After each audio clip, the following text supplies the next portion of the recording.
Good evening, everybody. How are you? My name is Ross Nunes, and I'm the Vice Chair of the Community Preservation Committee. I thank you all for coming tonight. So tonight is pretty much just going to go over what the CPA is and what the process is for funding, okay? So we're going to do the CPA overview. We're going to help you understand the CPA application process a little bit better if it's your first time.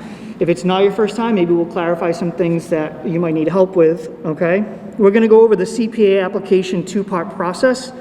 So step one is the eligibility determination form. So that's something that you'll complete. Once it's approved, you'll move on to step two, which is the project application. After your public presentations and deliberation by the CPC, there will then be the funding awards. And then we'll go over what post-award means, what our follow-up with you is.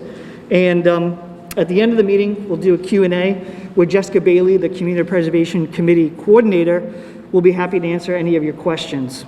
So I do thank all of you for coming out tonight. We're really, really excited about receiving your applications and reviewing them. And thank you for the work that you're doing in the community. Have a great night. So good evening, everyone. My name is Jessica Bailey. Thank you, Ross, so much for introducing me. I'm going to take my mask off, if you can see, because I don't think I could do 45 minutes of this, and you all can hear me clearly. So as Ross said, we're just going to do a brief overview of CPA and the whole process. Some of you are veterans, some of you are not, and hopefully I'll be able to clarify some things and help you understand the process if you're new to this. So for those of you who don't know, CPA was enacted in 2000. It's a smart growth tool, and the citizens of New Bedford in 2014 approved it. And it's a way for communities to have a flexible fund that they can identify the priorities of their community and then award funding to those projects. And in New Bedford, we have a 1.5% surcharge. And that goes to preserving open spaces, historic sites, creating community housing, and developing outdoor recreational opportunities. And this is our 5th year of application cycles, which is amazing that 5 years have already gone by. Every municipality that has CPA has to have a community preservation committee, and I'd be remiss not to acknowledge that. Melissa Chester-Latondra, who's our clerk, is in the audience tonight. And unfortunately, Jan Silva, our chair, is at fortunately, she's at a fantastic work event honoring Jean and Arthur Bennett, but so she wasn't able to be here tonight. But our CPC, by our ordinance, is composed of 5 members from various boards and commissions, and then 4 from the general public, and that allows the CPC to get a broad overview of what the goals and priorities are of the community, because they get the input of these boards and commissions as well as from the general public. So that's one of their responsibilities, is assessing the needs of the community. It's fairly broad because we cover so many different facets, housing, outdoor recreation, open space, and historic resources. It's good to have the input from these various boards and commissions in order to guide us. And that's all put into the plan and informs the decision-making process that the CPC goes through every year.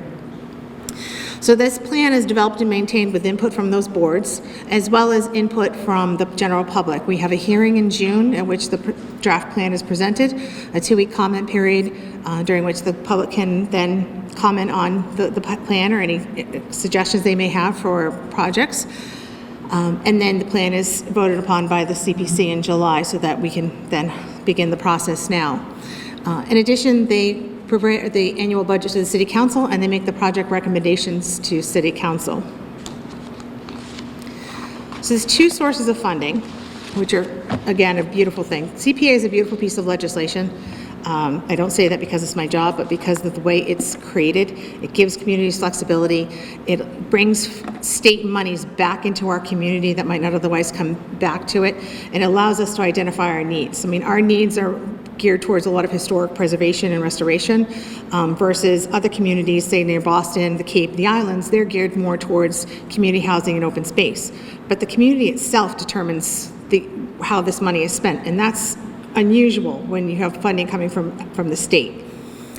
So this year we anticipate DOR, Department of Revenue, has projected we'll have a 32.3% match, which is fantastic, and that's due to the legislation that was passed a year ago that increased the fees at the Registry of Deeds. So we are now going to see the benefits of that change. So CPA requires each community to set aside spending in 10% of each of the 3 categories. That's the minimum. New Bedford has determined that that is the best minimum for us because it allows that additional 65% that can be used on any of the 3 categories. If we were to tie the money up at, say, 20% each, it would tie money up because once it's in that category, it has to stay in that category. For example, the very first year we did funding, we did not get any community housing applications. So that money rolled into the next year and was used for allocations. So once they're in one of these categories, historic, open space, or recreation, or community housing, it has to be spent in that category. So having the larger budgeted reserve enables the CPC to have that flexibility to meet the needs, because every given year it could be, we have more historic resources projects or more recreational projects. So this year I'm happy to say that we'll probably have a $1.6 million again, which is just shy of what we had last year. And that's composed of about 1.1 million in surcharge, just over 360 in match, and then money from the fund balance. And the fund balance, if you imagine, is like a savings account for CPA. It's money that's not spent in the budgeted reserve or the administrative. So it rolls over and it goes into this fund. It can be used on any of the categories. And then the 5% in program administration is set aside for any expenses, and then you end up with the 1.6 total, which is, as I said, just shy of what we had last year. And it's split out, as you can see, evenly. The 3 categories each have the $148,436. The budget reserve has just shy of $1 million, and then the fund balance, which will bring us to that 1.6 total. So that's a little bit about CPA with the funding, because it's always nice to know what kind of money we have in order to, when we begin this process. Because typically every single year we get probably $1 to $2 million more in asks than we actually have to give out. So it's really important. It impacts the CPC's ability to fund every single application. And we'll get to what they're looking for in your application and how they make their determinations in a moment. But this, especially if you're new, this is the Department of Revenue's fantastic chart. I love this chart because it talks about your categories, but it also talks about the action words of what you can do with the money and whether or not it's eligible as you go across. So for example, you can acquire anything with CPA money, but you can't create historic resources, but you can create other things. You can never support. The CPA money is not used for operational support, it's only used for capital expenditures. The only caveat is community housing. That's a little different, and those programs are a little more complex, and rather than take time doing that tonight, if you have a housing project, I'm very happy to set up a Zoom meeting to discuss how that can meet your needs, and how CPA defines certain things.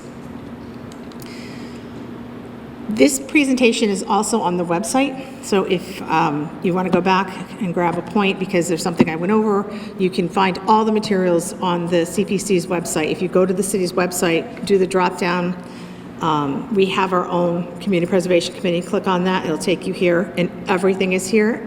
In addition, I've left up the FY21 applications, so if it's your first time or you want to see what somebody else's applications look like from previous years, there are examples up, and those will be up until November when I get this year's applications in. So just to quickly talk about the categories. And these are not, the definitions are not all-encompassing, but it gives you a general sense of what it is each category is defined as. So as you can imagine, we don't have a ton of open space. We've only funded one open space project. That was the first year, and it was the Acushnet Sawmill project. That the Buzzards Bay Coalition very successfully acquired land up there, and it's now preserved in perpetuity. Recreation, it must be an outdoor passive or recreational activity. It cannot be an indoor. It can't be a stadium, a gymnasium. It can't be turf. It can't be dog racing, horse racing. It has to be a capital project. I know, the things that we can't do with it. The best part is if it's turf, we can do everything but purchase and install the turf. But so you can do all the prep work except the turf. I don't know why. The legislation definitely split hairs on that one. We've had probably, I think it's about 30% of the funding over the last 4 years has gone to recreational projects such as the Brookline Park basketball courts, the Dice Field baseball renovation, the work that was done at Hazelwood Park. There's also been studies done for the West Beach Bathhouse to make that ADA compliant. So there's been a variety of projects throughout the community that benefit people in all the areas of the city. Next is historic preservation. So if any of you are doing historic preservation, it's really important that you've had a conversation with Ann Laurel because she is the preservation planner. The reason why is that you either must have your building listed on the State Register of Historic Places, and if you need help with that, you can always email me and I can point you in the right direction to find that. Or it has to be determined by the local historic commission to be significant in the history, archaeology, architecture, or culture of the city. The next time you can be on the agenda for the historic commission is October. And while you do not need this determination for the eligibility determination step, which is due October 1st, you do need to have this determination in hand for the November 12th application deadline. So I can give you Ann's email address and her phone number at the planning office, and you need to call her as soon as possible if you've not already started this process. If you're a project that has already been funded, then you've already been determined to be historically significant. You do not have to do this process again. But if you're new, you must go through this process, and I would highly suggest that you start that tomorrow or Monday. And then lastly is community housing. And again, community housing is a little more complicated. I don't know if anybody here is here with the community housing project. Again, I'm happy to speak to anybody about this separately because it is a little more complex. We do have about, I think it was some of the projects have are dual purpose in that they may be historic preservation project and a community housing project, which, by the way, is also a fantastic thing when they're reviewing you because you're basically checking two boxes in the criteria. But it allows projects. The CPC doesn't always fund you under both categories. They may fund you under one category and not the other. It doesn't mean you'll get double money. It just means that you're having doubled the impact. The one thing I would like to point out is that if you are using CPA money to acquire property, it will require a permanent restriction on your land, on the building. Obviously not resources like a vessel or things like something of that nature. So for the Acushnet Sawmill project, they now have a permanent conservation restriction that is held by our Conservation Commission in perpetuity because the restriction follows the land or the building, not the owners. So that is something you need to make your board aware of, especially if you're going to do an acquisition, that there will be a restriction of some type, either preservation restriction, open space restriction, not so much agricultural in our city, but there would be some type of restriction. But I just like to make people aware of that before you go down the road of applying, because it will be a funding condition. So the CPA plan, as I alluded to, the CPC is responsible for updating this every year. It is very highly recommended that you review this because it not only provides you with an overview of what the goals, needs, and priorities are of the city by each category, it also has the annual report for the previous year. It has the application instructions, the eligibility determination form example, and the application example. And it's really important that you read through, especially the instructions, because there are details that you need to make sure that you have before you begin this process. And as Ross had mentioned, it is 2 steps. Because the application itself is 11 pages and there's a lot of information that you need to provide as backup, we followed in the footsteps of other municipalities and implemented a 2-step process. The eligibility determination form is just to determine whether or not your project is eligible under CPA. It doesn't mean that if you are determined to be eligible that you'll get funding in this round, but what it means is that you qualify under the the statute that yes, your project would qualify for CPA funding. That is going to be due October 1st at noon, and it's going to be electronically submitted. If your project is determined to be eligible, and everybody is notified of whether or not you're eligible or not. If you're not eligible, we'll tell you why, and how maybe make suggestions about how you would be eligible under CPA if we can, and that you'd be able to apply for in next year's round.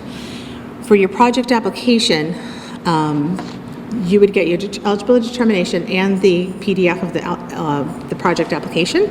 And again, that's a fillable PDF, and that's due on November 12th. So this is just a quick overview of the process from the eligibility determination to the project application to the review, which begins in November when they receive the applications and continues until February when they make their recommendations to City Council. They recommend the list of the projects and the funding, and then the City Council's vote is required for approval for each project. And I provide the timeline so you have a sense of where you're at, because your project has a timeline. That way you can see how CPA funding could fit in. So as I said, the step one eligibility determination, electronic submission, October 1st at noon. 12:01 will not cut it, I'm very sorry. I have to be right at noon. If it's not in by noon, I'm sorry, you have to apply for next year. So please be aware that it's noon on the 1st.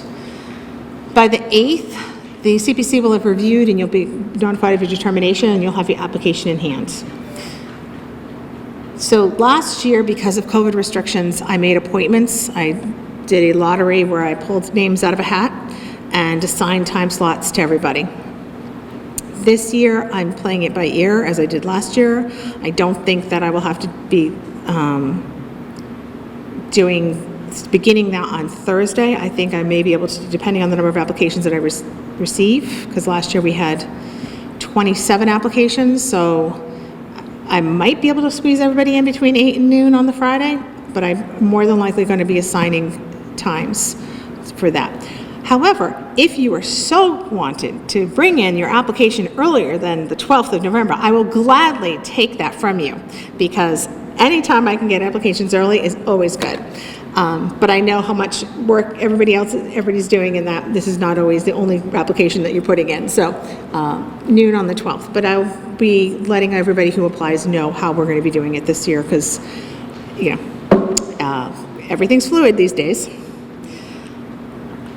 I anticipate that the public presentations that we do will be virtual this year. The CPC is meeting in October, and I believe we're going to go back to virtual meetings because of the Delta surge. So I anticipate that all the presentations will be online, similar to last year's format where it was a Zoom meeting, that we'll still have the 5-minute elevator speech, the Q&A by the CPC, and the public will be allowed to comment both for and against projects. I think it worked fairly well last year. I think it went pretty smoothly, and I think it will enable a lot of people who may not want to come to a public event in the middle of January to still participate. So I think that's what the CPC is leaning towards doing. Then after they do those, they generally have 3 meetings, one where they just discuss the projects, the second one where they narrow down the amounts and which projects based on the scoring that they've done. And then the third is where they do the final vote and recommend to City Council. I then put together the recommendations. So by usually April, May, the City Council votes. You'll get their award letter, and the grant agreements will be executed, and you'll have access to funds after July 1st. The caveat is, this year, as an example, the FY21 projects were approved by City Council on April 8th. As of April 9th, any work some of these projects did, they could begin. I just could not reimburse them until after July 1. But any expenses that related to the project from April 8th on, they could, were able to do that. But just to let you know. So it buys you a little bit more time to do your project, but typically the term is July 1 through June 30th. Ownership. You have to own the property, or you have to have the owner's permission. That's very key. It has to be, the letter of ownership needs to be with the eligibility determination form, or else it's not considered eligible. If you're working with the city and you are a leasee, you need to have a long-term lease, especially if you're going after historic tax credits as part of your project. That's really important. If you want to discuss that with me offline, I'm happy to talk to anybody about that. But you must be the property owner or have the permission of the property owner. So I'm going to go over the process. So the eligibility determination is literally one page, double-sided. We make it as simple as possible so that we're not asking a lot of you in order to start the process. But what it does allow us, as I said, is to review it and make sure that it is eligible under CPA. As I mentioned, if you're going to do anything that's historic resources and you don't have the historic significance from the Historic Commission, you need to start that process. Excuse me. Make sure you made your board aware of any property restrictions that might, and if you have a question about that, please feel free to email me or call me. My cards are on the table. But lastly, the most important thing is please no 8-point font. Please. Because you can keep typing and the font keeps getting smaller and smaller and smaller. So please, less is more on all of the applications. So as I mentioned, you can be more than one category. Doesn't mean you're going to get double funded, but it does mean that for one of the criteria that the standards that the CPC uses is, are you meeting multiple needs within the community? So on the back is, up here, is where you would talk about your overall budget and then how much you think you're going to get from the CPC, or how much you're going to request for the grant. These two things are the only thing that can change between your eligibility determination and your application. Because a lot of you have probably maybe started the process of getting, if you're doing, say, an exterior restoration or something of that nature, you're getting quotes, and you think that it's going to be $150,000, and then when all is said and done, that was the low ball, and they're coming in between $200,000 and $250,000. So you need to adjust how much you ask for. That's fine. What you cannot do is adjust this, which is the project description, because the project description is how we determine whether or not you're eligible. The number is really irrelevant. It just gives the CPC a sense of what they're looking at in terms of asks. It's the actual description that has to stay the same. So this form is already online. Again, if you want to send it to me early, I will gladly accept it. I would highly suggest that you download it, save it to your computer, fill it out, and then attach it and send it to me, because it's a fillable PDF and sometimes they're wonky, and last year I was getting blank ones. So it was quite interesting. So I'm just reminding everybody just to download. And like I said, noon on the 1st, and I will send out an email to everyone just saying, just a reminder, if you're going to be putting it in, it needs to be in. And you'll get an email from me during that, once I get your submission, I'll email confirming that I've received it. So the application, it is 11 pages long. The application, so now we're going to talk about the application. So again, this one is a fillable PDF that will be sent to you. Download it, save it to your computer, then begin the process. One thing I would remind you of, because this is new this year, if you have not begun the process of getting your quotes, engineering studies, anything of that nature, you need to start now. Because the CPC will not accept anything beyond November 12th unless they themselves request additional information.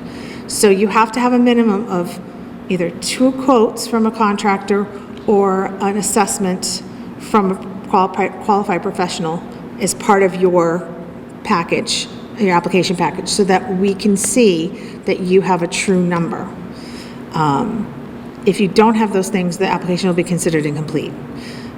What I'm hearing from a lot of the active projects is that they're having a difficult time getting contractors, getting quotes, getting materials. So if you haven't already started the process, I would highly suggest you start the process now.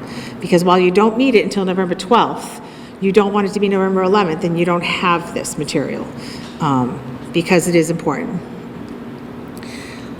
So just going over this, it's a little bit about pretty self-explanatory about what information we need. If you have a co-applicant, great, you fill in their information. If you don't, you ignore that. Again, the information about your, how much you are asking for, like I said, that can change between the eligibility determination and the actual application.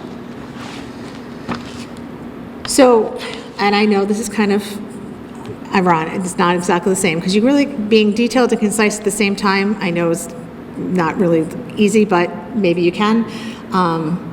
This is where you're going to tell us the nuts and bolts, because the eligibility determination is not where you're going to tell us how much money you've raised, how much you've, how many letters of support you have.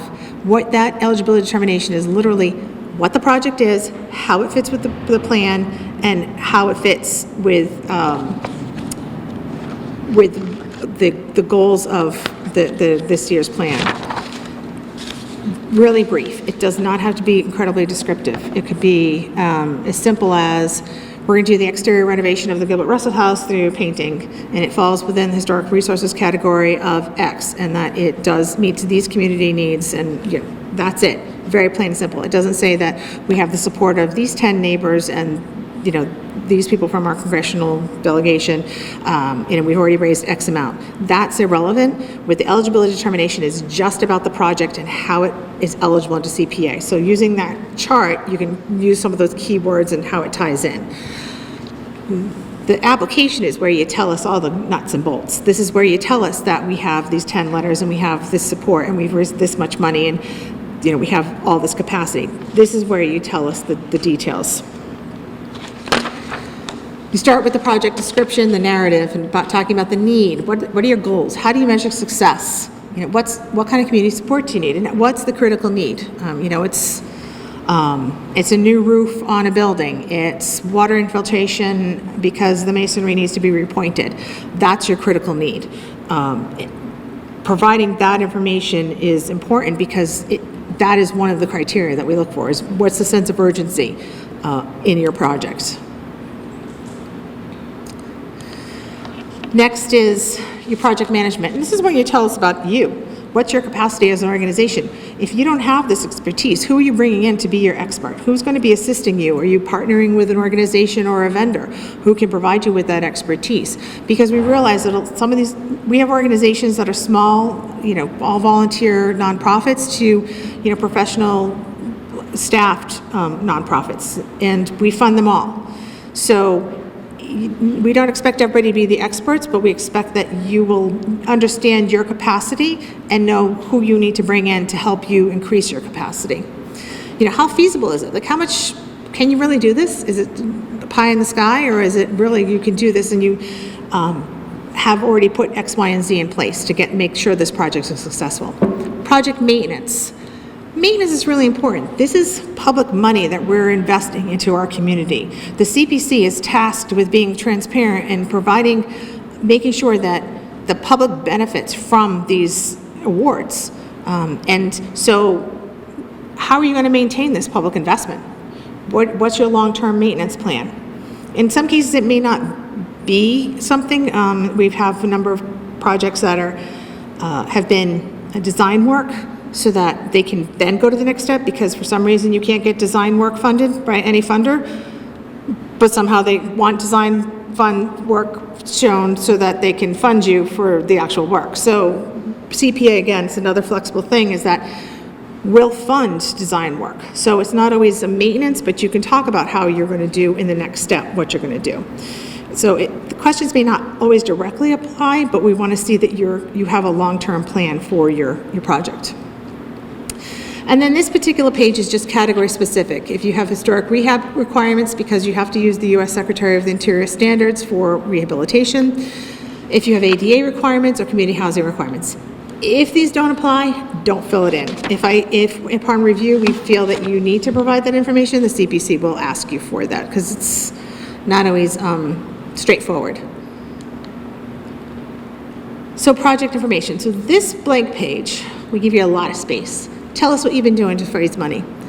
Because one of the criteria that the CPC uses is what do you have invested into this project? And we understand that not everybody has the capacity to put tens of thousands of dollars into a project. but do you have a percentage that you're putting in? Are you doing some fundraising? Do you have some money that you've set aside in your budget for this project? Are you going after other funders? Are you using CPA money to match as a potential match? Because that's another beautiful thing about CPA, is that it can be used to match pretty much anything. There's no restrictions. Like sometimes when you get state funds, you can't match it to federal funds. You can't match federal funds to state funds. CPA, you can use it to match everything. And in the course of 4 years, the CPC has awarded just over $6.8 million. On this side, for the projects that have reported to me so far, they have leveraged $6.9 million out of that $6.8 million. And that's only 14 projects out of the 60, we now have 63 that have been approved. I still find, I know that there's at least 3 community housing projects that'll bring in at least $6 million if they receive DHCD funding. So going after other funding is so vital because it leverages and it brings money back into our community that might not otherwise cross the borders. So up here is your project timeline. I know it's not set in stone. I get that question a lot. It's an estimate. And it's to make sure that your timeline overlaps with the fiscal years and that you can spend the money in the fiscal year, which starts next July 1. We have, over the last few years, seen a lot of term extensions requested. COVID, computer crashes, various things have happened. Moving forward, the CPC's goal is that the money is awarded and spent in the same fiscal year and that the term extensions will be an anomaly. Because the goal is to get the money out there as quickly as possible and spent and invested in the community, not sit and wait. And we understand that things happen, and that can be adjusted. At the other end, what we may see happen is the grant agreement term is adjusted for certain projects because of the complexity of them. But for your planning purposes, this information is an estimate because you probably don't have all your quotes. It's your best guess, and it will change. And we're okay with that. This is your budget, and if you can see, this first line is student effort CPA. That line must match the ask on page 1. If you are a previous recipient, that can be on another line, and you can just do cumulative CPA FY18, FY19, and then what it was, how much it was that you received, so that we can, we know, but it's always good to have that in the application because not everybody who reviews the applications is well versed in them as the CPC and myself. And then here's what monies are you going after.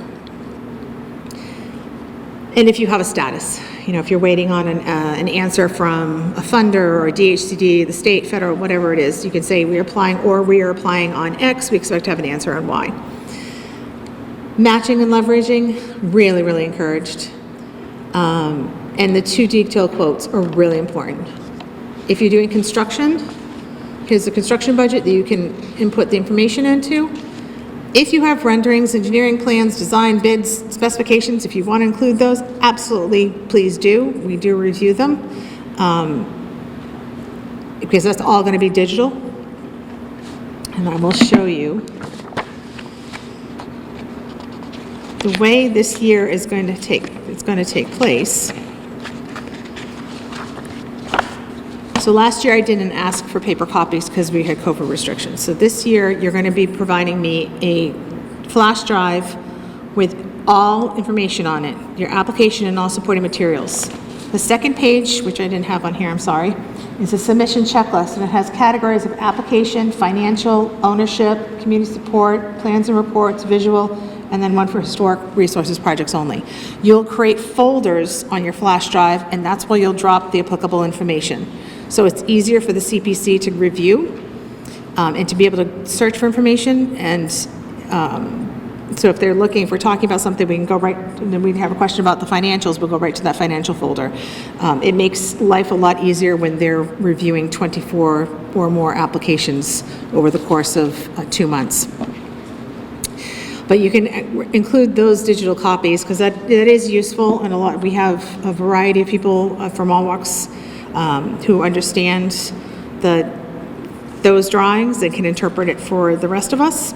So it's nice when we do have those because it sometimes answers questions ahead of time. And then new this year for everybody, so if you've done this before, I threw a curveball at you, sorry. So the Certificate of Vote of Corporation and Tax Compliance Certification.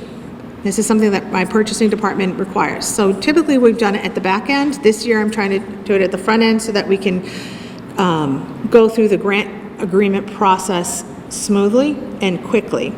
Because this was an extra step, and I thought, well, we'll just combine it with the actual application. So at the very top, it's board of directors of whatever your organization is on the date, and then vote for whoever is going to be the authorized signer and what their title is. So in this case, it could be your executive director. If you don't have an executive director, you're the chair of the project, if you have a separate committee, or the president of your board, whoever it is. Whoever that is cannot sign here. This must be someone like your whoever's authorized on your board. Typically, it's your clerk, sometimes another person, but that would be that person there. This is tax certificate compliance certificate is going to be signed by the person who is named here. So, and if it's not right, I will let you know and we'll fix it, but I'm trying to just make it as straightforward as possible and do the application, get this done so that at the back end, we can do the grant agreements a little quicker. So for any of you who might be doing a project, as I do get this question a lot, do procurement and prevailing wage laws apply? The answer is typically no, because if you're not doing it on a municipal property, if you're not a leasee of a municipal property, you don't have to follow the procurement and wage laws. So this, I just include this in case anybody has a question.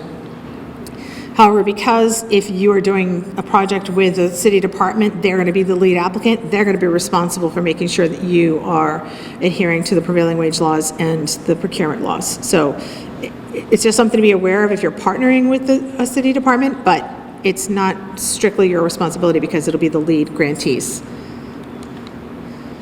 So a little bit about what the CPC is looking for in their review. They do score each of the projects individually, and then we take the scores, combine them, and then we get an average score for each project. So when they're each individually reviewing them, these are some of the things they're looking for. You know, is it eligible? They look at the plan's criteria, and that's in section 4 of the CPA plan. You can see what the primary and secondary criteria are. And then for each category, the criteria is also listed, the questions that the CPC really asks themselves as they're reviewing your application. So we start with the application review. Does it meet the primary or the secondary? Does it meet a goal of one of the categories or multiple categories if it's a multiple category application? And is everything sufficiently developed? The public meeting, as I say, is the 5-minute elevator speech. You tell us about your project, why it's important, what public benefit it brings, why it's an urgent need. Then the CPC can ask you questions, the public can speak for or against. Now, all application materials are public documents. So if you have something in your document that you're not sure of and you want to redact it and it's not important, don't include it. Call me if you want to confirm whether or not you include it, or you can redact it, like account numbers or anything that's something you don't want, because what I do is all of these applications are made into PDFs, and as I said, you can see the FY21s online still. So that's all there, and it's a public document. So if there's something you don't want, A, ask me if you actually need it, or B, redact it. So this, as I said, this is in section 4 of the plan. It talks about what the primary criteria and what the secondary criteria are. And these are the questions that they're looking for to answer. So as you're going through your application and you think, well, what's important? Here's some of the important information that these are the questions you should be answering for the CPC. Because then they can say, oh, great, I understand this now. This is how it fits into our plan. Once they've done that, then they determine the category, if it's multiple categories, if it's say historic resource and community housing, they'll determine which category they're going to put it under. In addition, whether or not they recommend it for funding, that'll go to City Council. If they accept it for future consideration for a future funding round, typically they don't use this as much as they use the not recommended for funding. If you're not recommended for funding, you're told why. Typically, it's either more likely than not, it's because They had projects that were in the same category as yours, but scored higher and were a more urgent need, and that's why you weren't funded, and that's happened in the past, because they run out of money. Or there was something within your application that needs to be addressed for it to become a successful application. But again, when you're notified of that, you will be told, and some guidance will be given. Once they come up with the recommendations, we can also come up with the funding conditions. And those funding conditions will be sent to each of you to review, to confirm that you accept those funding conditions, because those funding conditions go to City Council. So the City Council is getting the amount, the category, and your funding conditions. Sometimes the funding conditions can be you have to have a preservation restriction for 30 years. Sometimes it'll be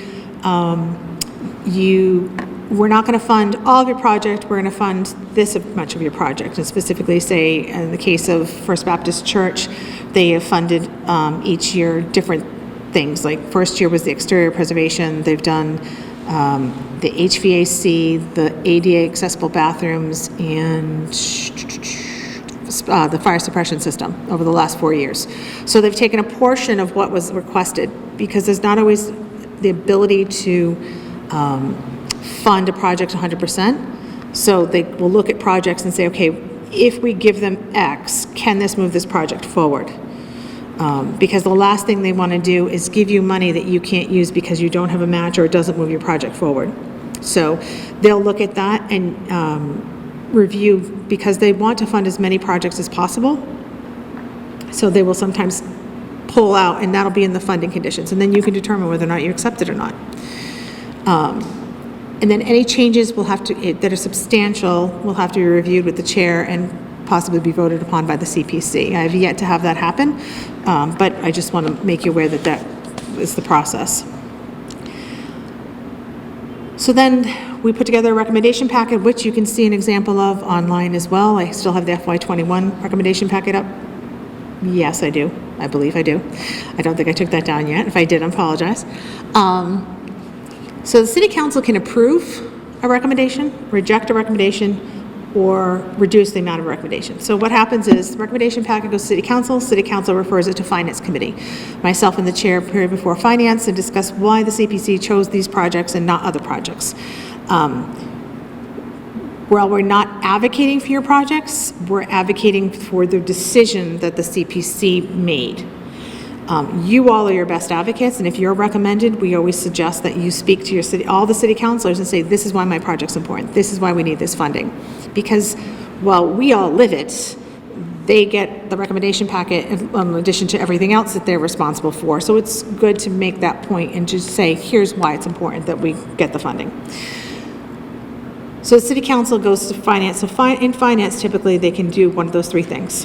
What they cannot do is add to a project's amount or add a project that wasn't recommended by CPC. The recommendations are the sole control of the CPC. The City Council maintains the sole control over what gets recommended or not. If they approved or not. If the City Council reduces or rejects a project, the CPC has one opportunity to appeal, if you will, and provide additional information that perhaps may change the City Council's mind, and provide them with that information, and then they can then make the final vote. And then after that, we go to the grant agreements, which, because we're doing the other form earlier, hopefully we'll move along a little quickly. And these grants will be good through June 30th to 2023. So it gives you some time. There are project status reports every quarter and a final report that's due 30 days after completion.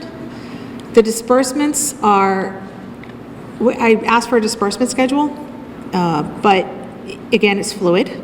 Things change, issues happen, or sometimes we're very lucky and things move faster. So the disbursement schedule just kind of gives me a guide so I can see where you are and where you should be in any given quarter.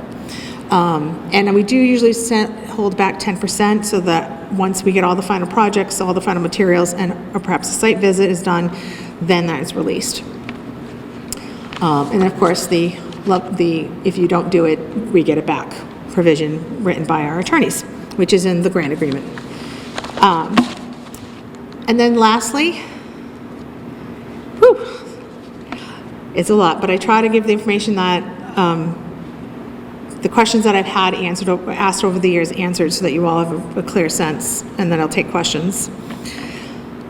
So CPA funding is the money that's coming from our community. The community needs to see how it's being spent. In addition to, maybe watching on cable access or attending a city council meeting or one of the CPC meetings.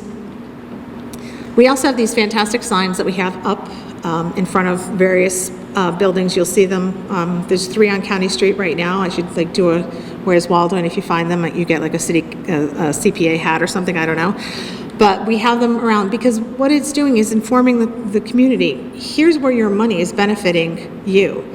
The Parks Department made these up themselves. They have their own that they have at all the different locations because it's important for people to realize that this is an investment in our community. That 1.5% translates into millions of dollars. And projects that might otherwise be funded, both on the municipal side and on the nonprofit side, are happening because of this. And what people don't realize is that a lot of nonprofits, you can get money for programs, you can't get money for the buildings. And I'm going to use Pamela's favorite saying is that most of the program support, they think you can do your project in a year in the middle of Buttonwood Park, because they don't realize that you actually need a building over your heads to do these programs, be it cultural, art, social services. It's important. So CPA, again, one of the beautiful things is that it is money that can be used to do that restoration work so that the beautiful buildings that we have can help support and protect the beautiful programs that are happening inside.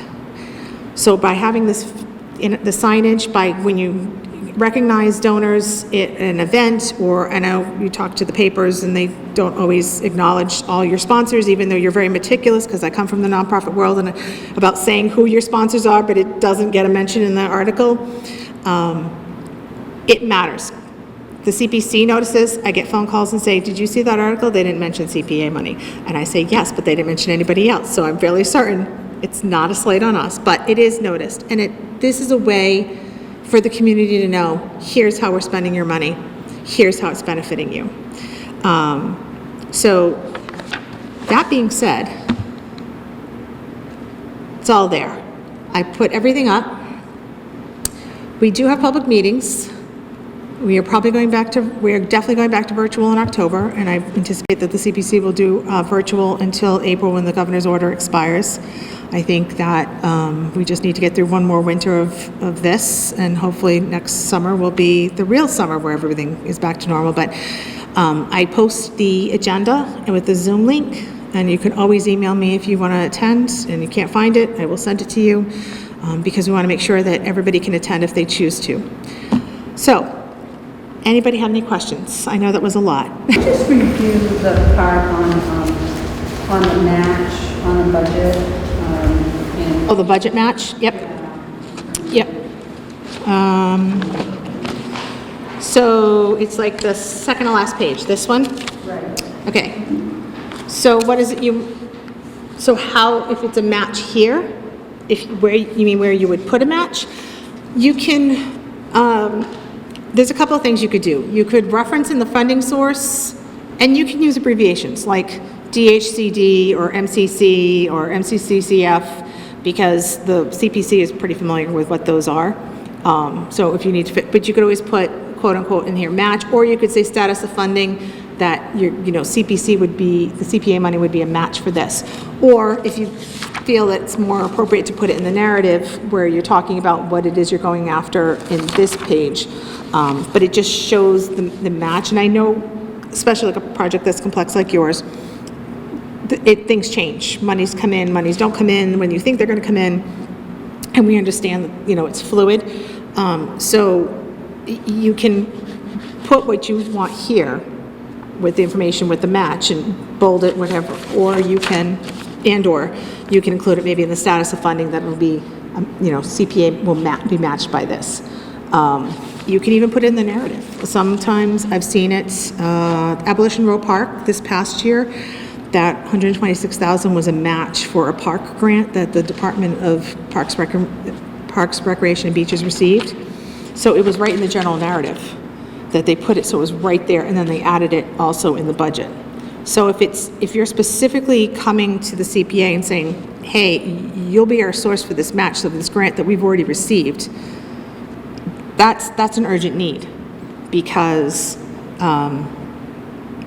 if you don't get the match, like the first year, the Ernestina received $100,000, and that $100,000 was the final piece of a match.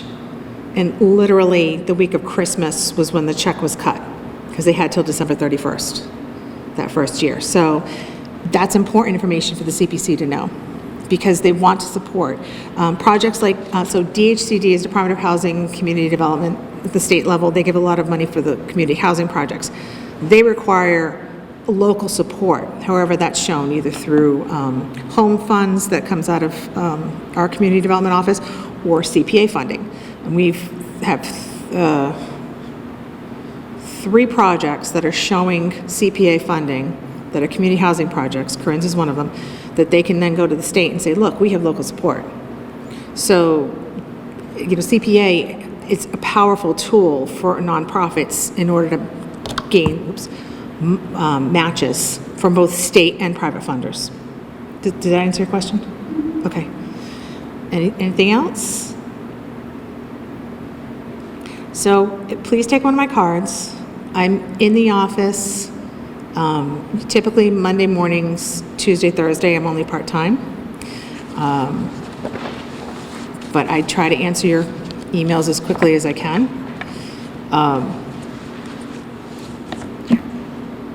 I will be, yes? Did you say the public meetings are going to be by Zoom again? Yes. Yeah, the public meetings in January, I anticipate that the CPC will vote to hold all future meetings until the governor's order expires in April, virtually, for both convenience and also for safety, because I don't know what's going to come down the pike, and I think it's easier for everyone to plan accordingly if we know by November. I don't anticipate that City Hall will close like it had to, but I do anticipate that I will have to do the appointments for the submissions, and that will go virtually. So,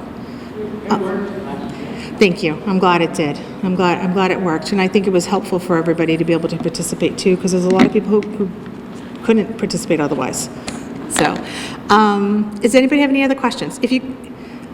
I am a resource. If you have questions, if you want to bounce an idea off of me, please. And if there's others in the community who are interested in accessing CPA, I'm happy to talk to anybody. The city council, a lot of the times will ask us, why don't we have applications in a certain ward, or why are we giving so much money to this ward? And we keep saying, we can't make the applications appear. We can only review the applications that are submitted. So if you're involved in another organization that you think might be eligible for CPA and it's something they want to explore, maybe not this year, but next year, I'm happy to have discussions with people and walk them through the process and see if it's something that would be beneficial to them and that they would qualify for. If you have any questions, take my card, email me, call me, and that's it. But I thank you so much all for coming tonight. I really appreciate it. Whew.